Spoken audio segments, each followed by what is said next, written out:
have a revenue problem. What is our problem? Actually, when I spoke earlier, I talked about fiscal consolidation. And what does that mean? It's a nice big word, but you know, just sort of break that down. That simply means that we have to live within our means. Our expenditure is so high vis-a-vis what we can be able to generate.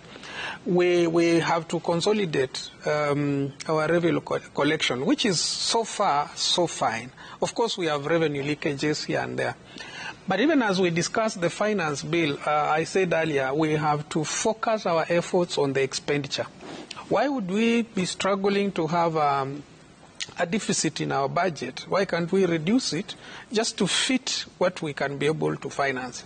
On public debt, I think we have no choice. We are already in a hole, and we can only say we have to find ways of not digging it deeper and deeper.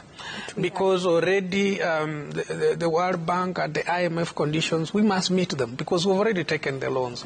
And it's a good thing we were able to get out of the default on the Eurobond. And I don't really look at it from a perspective that that was wrong. That was the situation we were in, and we needed to sort out that.